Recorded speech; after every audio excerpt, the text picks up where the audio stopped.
esengeli kaka Congolais moko na moko alata patriotisme. Koleka motango ya 300 kulu na basili kozala transféré mercredi oyo na boloko ya Luzumu na etuka ya Congo Central. Ba opération ezalaki coordonné na commandant ya police Ngumba Mokonzi Kinshasa. Ezali kolandisama na etinda ya bakonzi ya likolo nde commandant ya police na Kinshasa asili kotinda mercredi oyo 304 kuluna na boloko ya haute sécurité ya Luzumu na etuka ya Congo Central. Litomba ezali ko désengorger ba kasho ya commissariat provincial kozelaka ba opération ya sika ya kobundisa misala ya kuluna. Batomboki oyo bauti na ba différents kasho ya police na Ngumba Mokonzi Kinshasa. Sima ya ba évasion ezalaki signalé nde mukano ezwami ya kovide ba kasho na tina ya kolongola bambuma mabe o balingi kotia mobulu na kati ya population elobi commissaire divisionnaire adjoint Blaise Kilimba Limba. Boyeba ete bakuluna mosusu bazalaki condamné na ba audience foraine elengelamaki na ba différents tribunaux militaires garnison ya Kinshasa. Sembo ezali kolandela bango pona mabunga lokola terrorisme, extorsion pe association de malfaiteurs.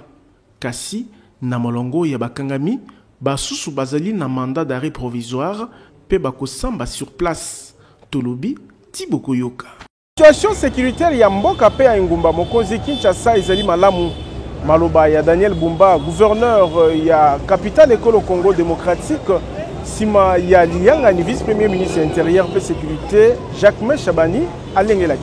Évaluation ya situation sécuritaire na école Congo démocratique Mobimba ezali mama na likambo esimbaki Lianga ni ya sécurité vice-premier ministre ya intérieur pe sécurité Jacques Chabani akambaki mardi 18 février na ndako na ye ya mosala. Na Liangani oyo esangisaki ba service nyonso ya sécurité mikano ya ndenge na ndenge esili kozwama na lombangu pona kobatela population na mboka mobimba ndakisa na Kinshasa wapi lisanga ya ba criminel basalaki braquage na minduki na maboko bachamaki maboko pe ba enquête ezali kokoba na tina kotia lisanga na bango nyonso maboko. Na libaku oyo population abengami na vigilance pe kokeba na des informations na tina ya koboya kotambusa stigmatisation pona bokabwani ya bakongole banguna bazali kotambusa na tina ya kobebisa bomoko kati na baimboka Congo démocratique na eleko oyo mboka ezali na bitumba. Ici de préciser que Kinshasa, la situation sécuritaire est relativement stable. Alors nous profitons de l'occasion pour informer à notre population de Kinshasa de ne pas céder à l'intox. Alors, il s'est propagé beaucoup de faux bruits, beaucoup des alertes fausses qui a essayé d'instaurer l'intoxication, mais également la psychose par rapport aux faits qui ne sont pas justement réels. Alors, aujourd'hui, nous profitons de l'occasion sur justement les orientations du vice-premier ministre de l'Intérieur pour appeler les Kinois à l'apaisement et leur demander d'évacuer librement à leur occupation. Et que toutes les questions sécuritaires sont prises en charge.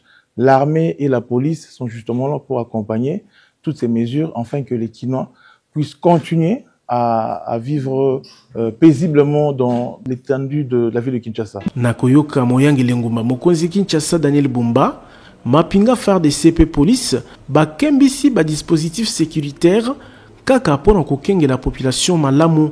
Tolobi Tiboko Yoka.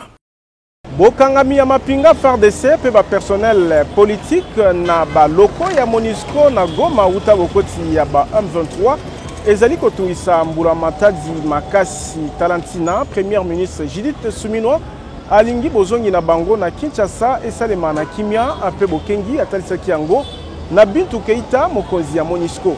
Likambo ya bokengi pe kobika ya batu o ezali na kokoso makasi na este ya mboka ezali kolandela mana bokebi na mbula matadi na eleko oyo ya occupation illégale ya etenya mabele na mapinga ya Rwanda pe basungi na bango M23 AFC.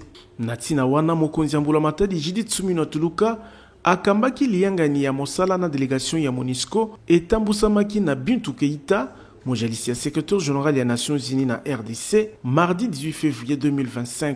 Na bokutani oyo balobelaki ba question humanitaire oyo ebebi makasi koleka uta occupation ya ville ya Goma na régime ya Kigali Naba M23. Nakoyoka vice-premier ministre ya intérieur pe sécurité Mokonzi Mbula Matadi asengi na mokambi ya MONUSCO ya kopesa maboko pona bozongi na Kinshasa na sécurité nyonso ya mapinga FARDC pe personnel politique o bakangama na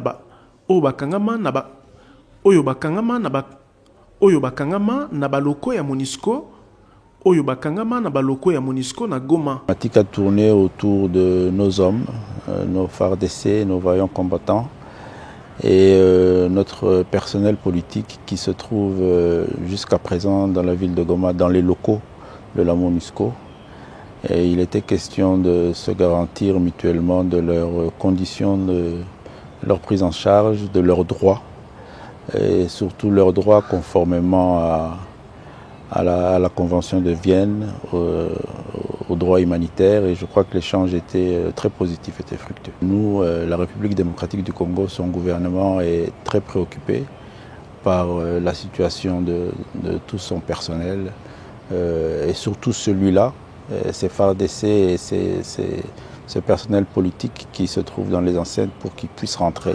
Boyeba Etina Molongo ya ba membre ya Mbula Matadi, bazalaki na premier ministre na Liangani Oyo, vice-premier ministre intérieur et sécurité, vice-ministre de défense nationale et ancien combattant, et vice-ministre Misala Libanda.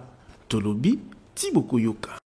Bitumba Rwanda ezali kobundisa Congo démocratique ezali pona koyiba nkita ya se ya mabele régime ya Kigali oyo amilengelaki pona koyiba wolo ya mutuya ya 2 milliards de dollars américains en 2026.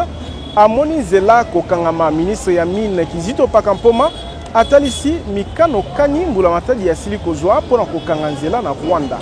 Mboka Rwanda ekangami lokola nyama na motambo kolandisama na mikano ya makasi Mbula Matadi ya chena esika pona kosukisa moyibi ya nkitasi ya mabele ya Congo démocratique.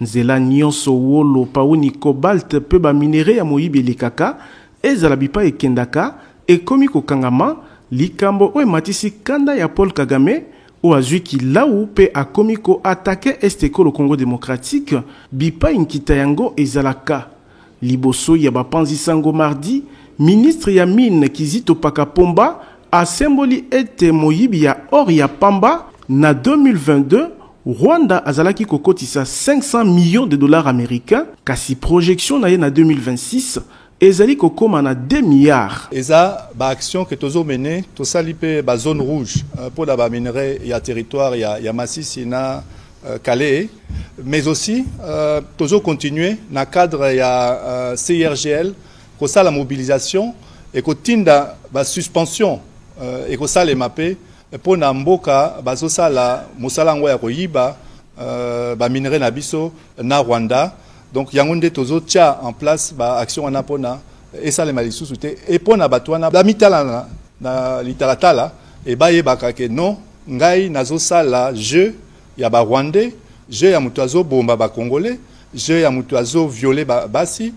Nakokelaka DRC Gold Trading, primaire à Gold ya Kala, ezala États-Unis, Europe, Asie ape Afrika, École Congo démocratique et pesi makoki yako somba wolo ya peto kasi ya makilate lokola oyo utaka na Rwanda sima koboma pe ko violer batu. Bitumba oyo bazo sala biso eza bitumba pona koyiba nkita oyo ya biso. Lelo tosali démonstration ya circuit boni Rwanda baza na pauni na se ya mabele na bango te. Ndenge nini bango bakoma kobima producteur nango na Afrique basalela ngo même raffinerie eloko ya moyibi.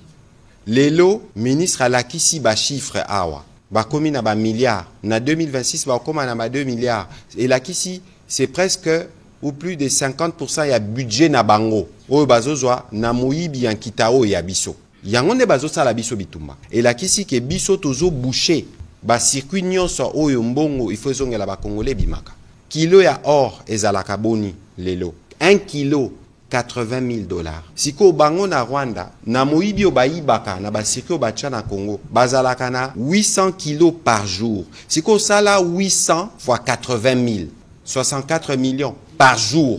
O bazo yiba, wane talikaka or. Yango bazo sala biso bitumba. Donc bozo yiba biso, bozo boma biso.